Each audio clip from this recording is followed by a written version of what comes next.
जिस तरीके से संसद के कामकाज में बस 3 नाम गूंजते रहे, शिवराज सिंह चौहान, ये व्यापम का घोटाला, राजस्थान वसुंधरा राजे, ललित गेट का पूरा मामला, या फिर सुषमा स्वराज के इस्तीफे की बात, ऐसा लगा जैसे कि व्यापम का घोटाला न हो गया, पता नहीं क्या एक ऐसा जिन्न बाहर निकल आया है जिसने संसद को पूरे तरीके से धो डाला। बात करने के लिए आज हमारे साथ मध्य प्रदेश के मुख्यमंत्री शिवराज सिंह चौहान मौजूद हैं। शिवराज जी, आपका बहुत बहुत स्वागत है न्यूज में। आपको भी धन्यवाद। ये क्या हुआ? व्यापम व्यापम व्यापम, ऐसी गूंज कि संसद का पूरा कार्यकाल, एक तरह से पूरा सत्र धुलता हुआ दिखाई दिया। आप बहुत ज्यादा महत्वपूर्ण हो गए हैं संसद के लिए। देखिए, व्यापम के बारे में अगर जानना हो जी, तो मैं ये कहूंगा कि कांग्रेस के जमाने में भर्ती की कोई ट्रांसपेरेंट प्रक्रिया नहीं थी। अब मैं केवल एक उदाहरण दूंगा। अगर शिक्षक की भर्ती करनी थी जी, तो कोई सेंट्रली परीक्षा होती नहीं थी। जिला पंचायत, जनपद पंचायत के सीओज, शिक्षा समिति वो बैठती थी और दो तेरे सिलेक्शन हो जाता था। सेंट्रली कोई पेपर बनता ही नहीं था, कोई सिस्टम ही नहीं था, इसलिए जांच का कोई सवाल नहीं था जी। ऐसी भर्ती परीक्षाएं लगभग सभी विभागों की होती थी।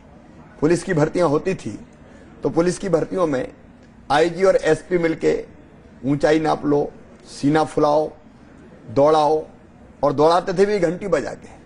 उसमें कई बार कई तरह की शिकायतें आती थी, बेईमानियां होती थी। मैंने भर्ती की सारी प्रक्रियाओं को बदल दिया। मैंने तय किया कि शिक्षकों की भर्ती होगी तो सेंट्रली होगी, एक जगह पेपर होगा, संस्था एग्जाम लेगी और मेरिट के आधार पर वो सारी की सारी भर्तियां होगी। अगर पुलिस की परीक्षा होगी, भर्ती की परीक्षा, तो 2 जगह होगी। फिजिकल तो पुलिस के अफसर करेंगे, लेकिन लिखित जो परीक्षा होगी वो अलग होगी, दूसरी संस्था करेगी। और फिजिकल में भी इन कैमरा में नहीं पूरी की, वीडियोग्राफी होगी। सीना फुलाना है, ऊंचाई नापना है या दौड़ाना है तो मैंने कहा आरएफ टैग बांध के पांव में दौड़ाएंगे ताकि कंप्यूटर से स्पीड निकले आए और कोई बेईमानी ना हो सके जी। मैंने पटवारी की परीक्षा ऑनलाइन कर दी। ऑब्जेक्टिव टाइप क्वेश्चन आएंगे, टिक कीजिए, जितना सही टिक किया कंप्यूटर से पूरी आपकी स्लिप निकले आएगी। आंगनवाड़ी की कार्यकर्ता की भर्ती करनी थी तो 12वीं में जो नंबर 1 है गांव में वो होगी। अगर वो मना करेगी तो नंबर 2, वो मना करेगी तो नंबर 3 होगी। ट्रांसपेरेंट मैंने प्रक्रिया बनाई। पहले कोई प्रक्रिया थी नहीं, इसलिए अंधा बांटे रेवड़ी चीन चीन के दे की कहावत चरितार्थ होती थी कांग्रेस के जमाने में। जब हमने ये भर्ती प्रक्रिया बनाई और उसमें जरा सी भी गड़बड़ हुई, और गड़बड़ का पता कोई कांग्रेस को नहीं लगा, तो मीडिया को नहीं लगा। दिग्विजय सिंह तो दावा करते हैं मीडिया को नहीं लगा, कांग्रेस को नहीं लगा। ये जब जानकारी मुझे 2009 और 2011 में पीएमटी की परीक्षा में कुछ फर्जी छात्र बैठे थे, गिरफ्तार हुए, परीक्षा निरस्त हुई। लेकिन 2013 में जब ये मामला सामने आया तो मैंने कहा इसके पीछे जाओ, क्या पीएमटी है कोई और है। जब बच्चों से सख्ती से पूछताछ की तो उन्हें जो नाम बताए उसके आधार पर गिरफ्तारी हुई। फिर मुझे लगा कि ये भर्ती परीक्षा तक मामला गया तो मैंने जांच बैठाई, एसटीएफ को जांच दी, एक ईमानदार अफसर को जांच दी और कहा कि जो भी हो इसमें तथ्यों के आधार पर छोड़ना मत। उसमें जो पाए गए उनके खिलाफ कार्रवाई हुई। लेकिन वो भी कितना, 1,07,00,000 बच्चों ने परीक्षा दी, उनमें 3,54,000 का सिलेक्शन हुआ और गड़बड़ निकली। मैं पीएमटी के मिला के 1,641, 0.01%, वो भी हमने नहीं छोड़ा। अगर मैं नहीं चाहता तो पता ही नहीं चलता। और इसलिए ये हमारी ईमानदारी का प्रतीक है कि हमने एक ट्रांसपेरेंट सिस्टम बनाया। उस सिस्टम में जरा भी गड़बड़ हुई तो उस गड़बड़ को हमने पकड़ा, दूसरों ने नहीं पकड़ा, और उसमें तथ्यों के आधार पर कार्रवाइयां हमने करके दिखाई। और इसलिए उसको इतना बड़ा कहना, वो तो कांग्रेस को और कोई मुद्दा मिला नहीं। तो दिग्विजय सिंह जी आपके पीछे हाथ धोकर क्यों पड़े? उनकी तकलीफ ये है, वो ये मानते थे कि राज करना, सरकार चलाना, ये तो उन जैसे राजा महाराजाओं का जन्मसिद्ध अधिकार है। ये सामान्य परिस्थिति का, सामान्य परिवार का, एक सामान्य घर से आया हुआ सामान्य व्यक्ति ये कैसे मुख्यमंत्री बन गया? और 1 बार नहीं, 2 बार बन गया, 3 बार बन गया। और अब जितने चुनाव हो रहे हैं सब में जीतती चली आ रही है भारतीय जनता पार्टी। उन लोगों ने योजना बनाई कि जब तक इसकी प्रतिमा खंडित नहीं करेंगे, जब तक इसकी छवि खराब नहीं करेंगे, तब तक हमारी सत्ता में वापसी नहीं होगी।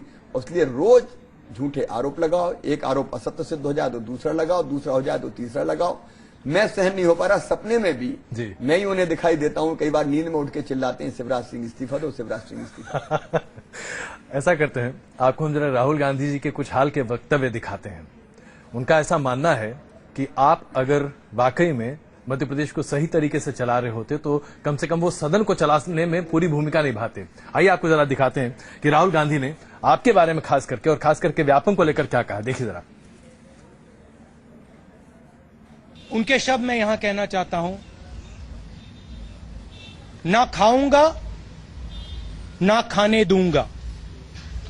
तो मेरा एक ही सवाल है प्रधानमंत्री जी, आपके शब्दों का वजन होना चाहिए।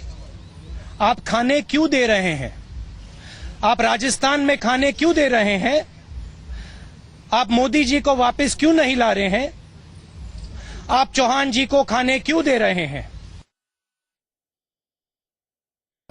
जिसको हम व्यापम कहते हैं, व्यापम स्कैम कहते हैं, उसको लोग करप्शन मानकर चल रहे हैं, मगर उसमें दो चीजें हुई हैं और ये हिंदुस्तान की जनता को समझना बहुत जरूरी है। दो चीजें हुई हैं। एक काम वहां पे भ्रष्टाचार हुआ है और दूसरा काम वहां पे इंस्टीट्यूशंस के अंदर और जो ढांचा इंस्टीट्यूशंस को चलाता है उसके अंदर गलत लोगों को डाला गया है। आरएसएस के लोगों को, बीजेपी के लोगों को, एक विचारधारा के लोगों को। शिवराज जी, अब सबसे पहली चीज तो मैं ये कहूं जी कि राहुल जी जरा तथ्यों में तो जाओ। मोदी जी ने कहा, हमारे प्रधानमंत्री जी ने, हमें गर्व है कि उन्होंने कहा जी। ना खाऊंगा ना खाने दूंगा। इसलिए तो मैंने ये किया कि ना खाऊंगा, जो प्रधानमंत्री ने कहा, ना खाने दूंगा। जी। अगर खाने देता और खाता तो ये घोटाला पकड़ा कैसे जाता? ना खाऊंगा ना खाने दूंगा, इसलिए तो पकड़े गए। और नहीं तो भर्ती परीक्षाओं की जांच पूरे हिंदुस्तान में सब जगह हो जाए। जी। कई जगह ऐसी निकलेगी जहां कई गुना ज्यादा गड़बड़ हुई होगी। हमने तो जरा सी भी गड़बड़ की जी, तो इसलिए कि ना खाना नहीं ना खाने देना, इसलिए पकड़ ली।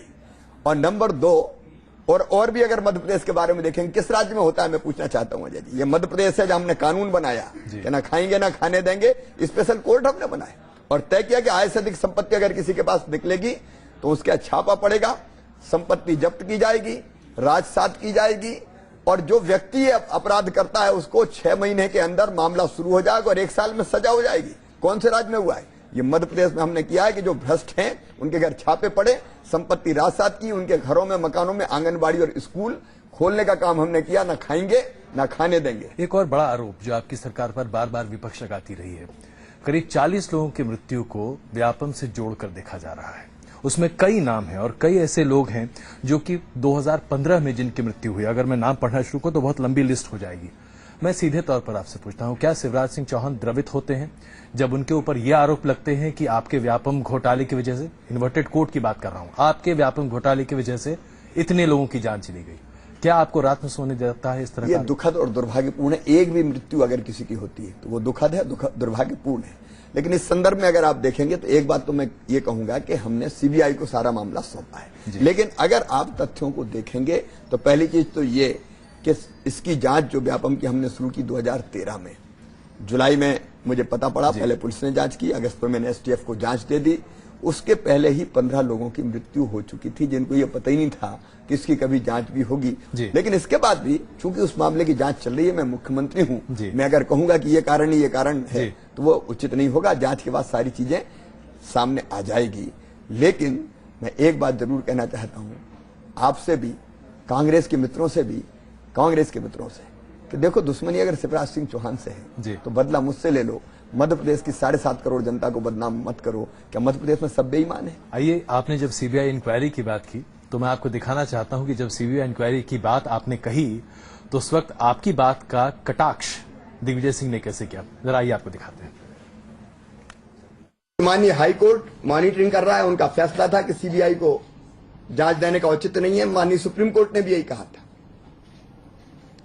उनके प्रति पूरा आदर व्यक्त करते हुए जनता जानना चाहती कि आखिर क्या है, और इसलिए मैं जनमत के आगे शीश झुकाता हूं और माननीय हाईकोर्ट को एक अनुरोध पत्र भेज रहा हूं कि व्यापम मामले की जांच वो सीबीआई से कराने की कृपा करें। परम परमात्मा ईश्वर के प्रति धन्यवाद दूंगा कि उन्होंने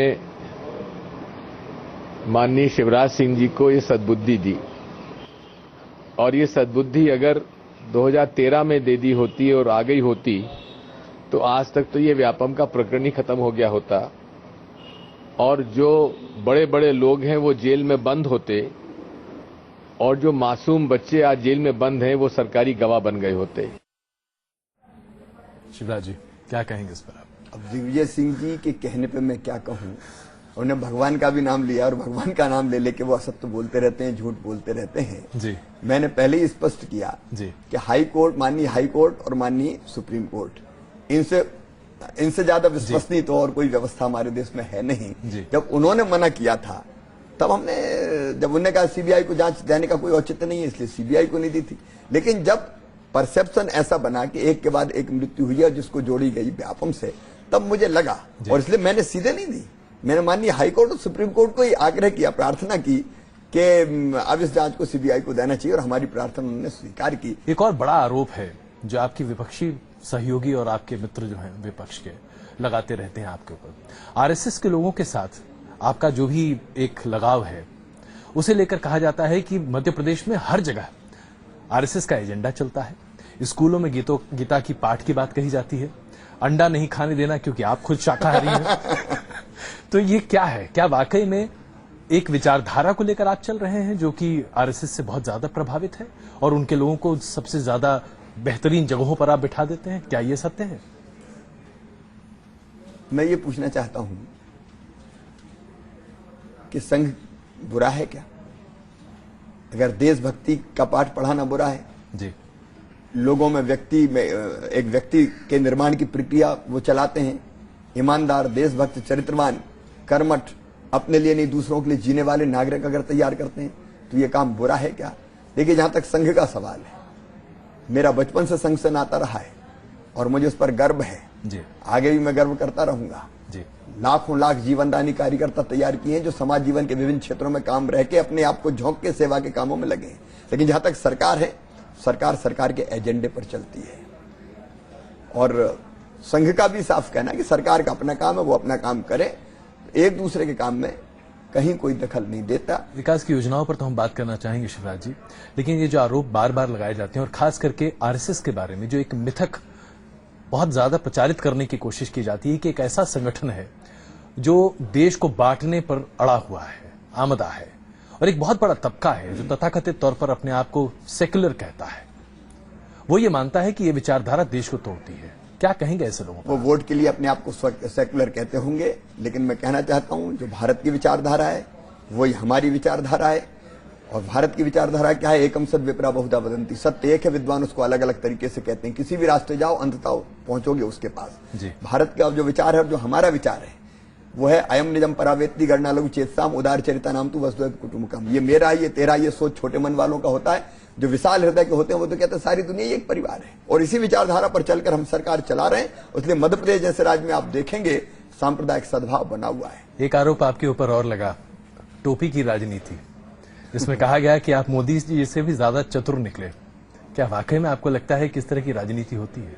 मैं तो राजनीति ही नहीं जानता, न जोड़ तोड़ जानता, न किसी तरह की वोट बैंक की राजनीति जानता जी।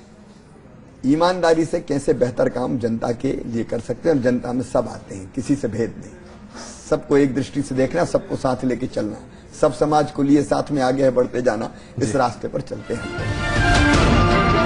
यादव समाजवादी पार्टी के नेता, उन्होंने मध्य प्रदेश के बारे में जो हाल फिलहाल टिप्पणी की है, शायद उस पर आपकी प्रतिक्रिया क्या आएगी वो देखने लायक होगा। जरा आइए दिखाते हैं आपको। हमारे 21 करोड़ जनसंख्या है और इसकी है जनसंख्या 6 करोड़ मध्य प्रदेश की।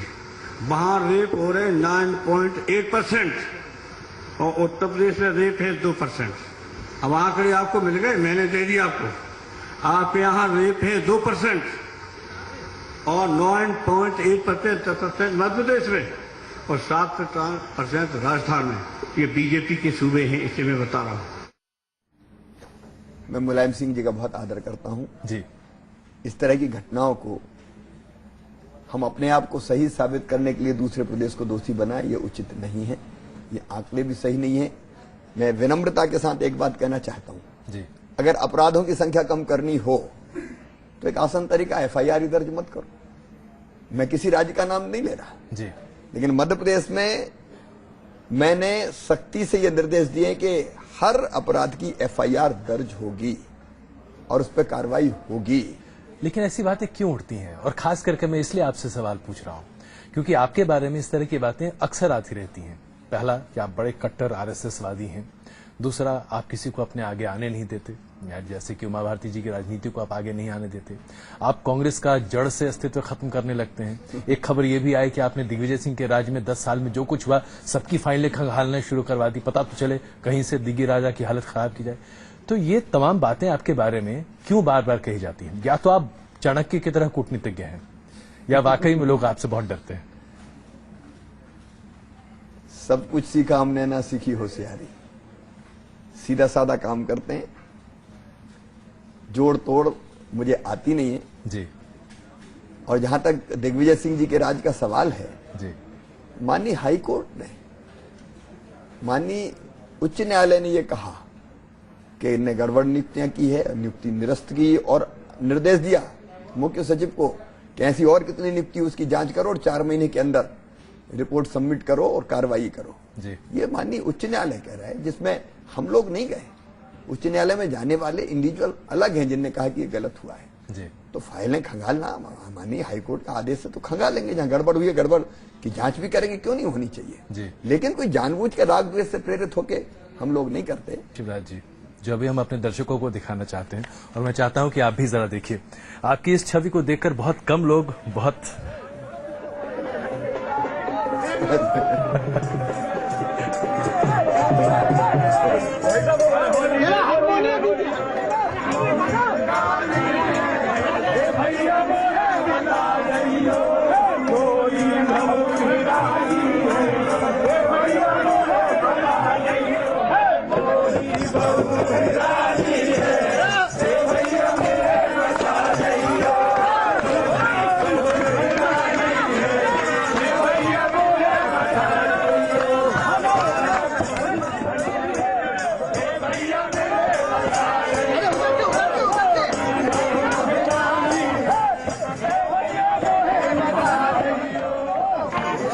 तो शिवराज जी, ये जो आपका जो एक व्यक्तित्व का दूसरा चेहरा है, ये बहुत कम लोग देख पाते हैं। एक आध बार होली के समय कुछ पत्रकार देख पाए, तो आपके व्यक्तित्व का ये पहलू बहुत कम लोग जानते हैं। संगीत में आपकी रुचि है, तमाम अन्य चीजें, ये पहलू आपका क्यों नहीं सामने उतना आता?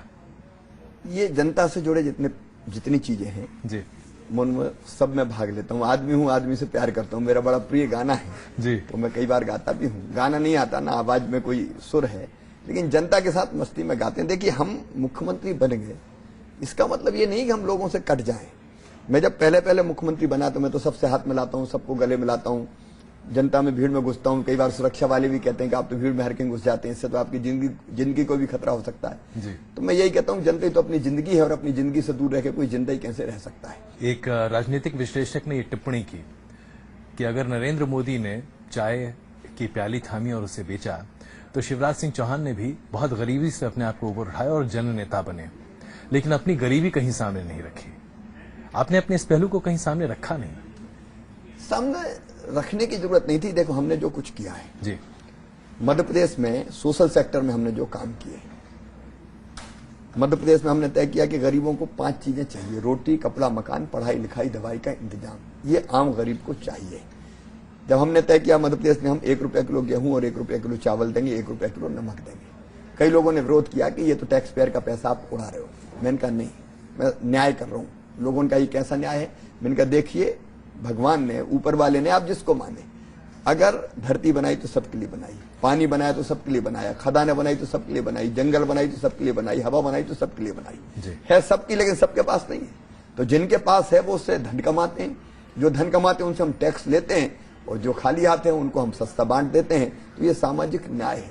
मध्य प्रदेश में हम नया कानून बना रहे हैं, और वो कानून ये है कि रहने की जमीन का तो सबके पास अधिकार रहेगा, भू स्वामित्व। कई लोग ऐसे बेचारे सड़कों के किनारे रह रहे हैं, मैदान में रह रहे हैं, वो घर उनका नहीं, वो जमीन उनकी नहीं है। जी, बहुत धन्यवाद शिवराज जी, आपने न्यूज नेशन पर वक्त दिया। आपको भी बहुत बहुत धन्यवाद। उम्मीद है कि आप अपने कार्यक्रम में जरूर सफल होंगे। बहुत धन्यवाद। बहुत धन्यवाद।